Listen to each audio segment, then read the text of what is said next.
kali ini kita akan belajar tentang sistem pencernaan pada manusia.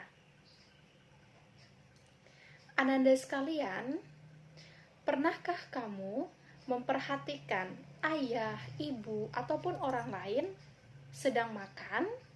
Atau bahkan memperhatikan kamu sendiri yang sedang makan? Ketika kita makan, kira-kira bahagian tubuh yang mana saja terlibat? Nah, benar sekali. Di saat kita makan dan makanan itu dicerna oleh bagian-bagian yang ada di dalam tubuh manusia. Nah, bagian-bagian mana sajakah itu? Yang pertama adalah mulut. Bahagian mulut merupakan langkah pertama dalam sistem pencernaan manusia. Proses pencernaannya itu dimulai dari kamu mengambil gigitan pertama pada makanan. Bagian mulut juga ada bagian-bagian di dalamnya. Apa saja yang ada di dalam mulut kita? Sekarang, coba Ananda semua bercermin dan perhatikan apa yang ada di dalam mulutnya. Apa saja yang ada dalam mulut? Iya, benar sekali. Tentunya ada lidah, ada gigi, dan ada kelenjar air liur untuk membantu proses pengunyahan agar makanan lebih mudah kita cerna. Setelah makanan dikunyah di dalam mulut, lalu makanan itu pergi kemana lagi ya? Siapa yang tahu? Ya, tentu saja makanan setelah dikunyah dalam mulut dilanjutkan ke dalam tenggorokan dan kerongkongan. Tenggorokan atau faring selain berperan sebagai proses pernafasan, juga berperan sebagai proses pencernaan. Nah, tenggorokan atau faring merupakan alat pencernaan yang menggabungkan rongga mulut ke kerongkongan atau esofagus.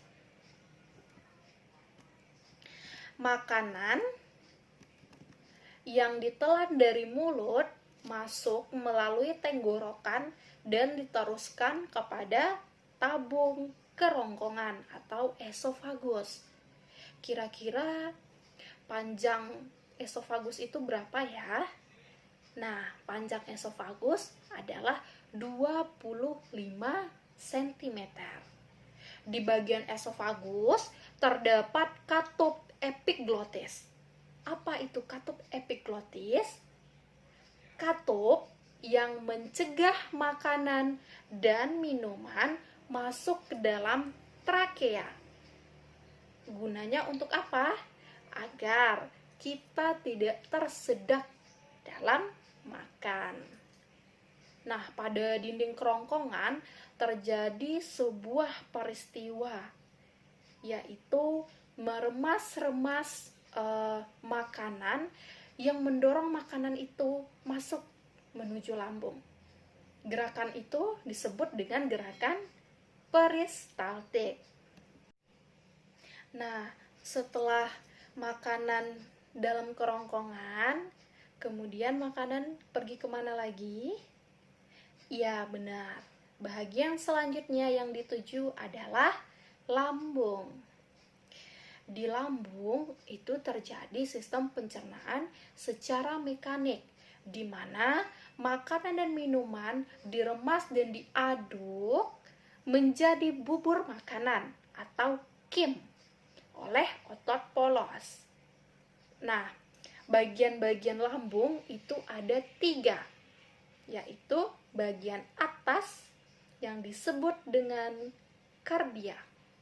Kemudian bagian bawah disebut dengan pilorus dan bagian tengah disebut dengan fundus. Tahukah kamu, di bagian lambung juga terjadi pencernaan secara kimiawi loh. Nah, pencernaan kimiawi itu di mana makanan dicerna oleh enzim dalam getah lambung yang dihasilkan oleh sel kelenjar dinding lambung.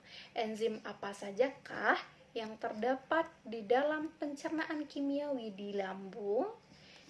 Nah, benar sekali. Ada enzim pepsin, renin, asam klorida, dan lipase. Nah, berikut adalah fungsi dari masing-masing enzim tersebut. Ini dia.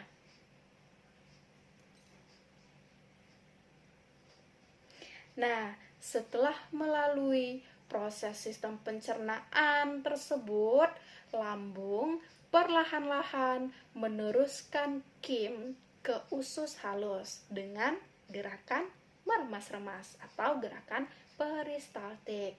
Jadi, bahagian pencernaan selanjutnya adalah usus halus.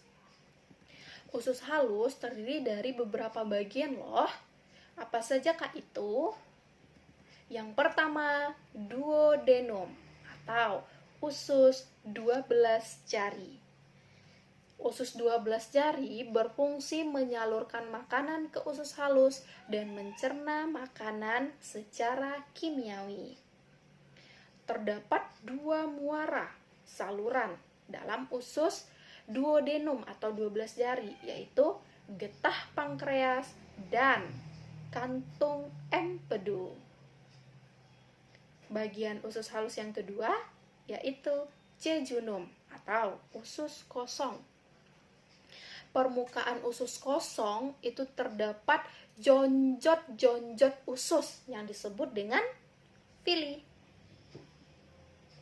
Fungsi utama villi adalah memperluas permukaan usus untuk penyerapan makanan, dan hampir 90% penyerapan nutrisi itu terjadi pada bagian usus halus, yaitu usus kosong.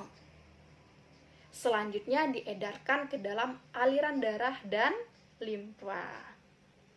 Yang ketiga yaitu ileum atau usus penyerapan.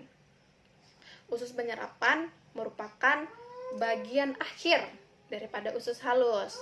Di sini terdapat nutrisi seperti vitamin B12, garam empedu, air, dan elektrolit yang belum bisa diserap oleh jejunum akan diserap oleh bagian usus halus ileum.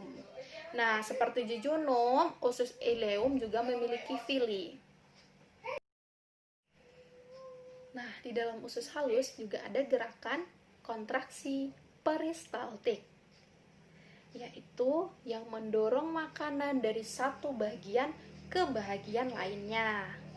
Sisa kim yang berupa limbah itu diteruskan ke sistem pencernaan manusia berikutnya. Apa itu? Benar, usus besar. Sebagian besar dari sisa-sisa pencernaan makanan dan air diserap di usus besar, lalu disimpan sebagai feses sebelum dieliminasi. Usus besar terdapat bagian sekum, kolon, rektum, dan kanalis anal. Fungsi utama dari usus besar adalah membusukkan sisa makanan atau limbah oleh bakteri apa? Iya, benar sekali, yaitu bakteri Escherichia coli agar lebih mudah untuk dikeluarkan.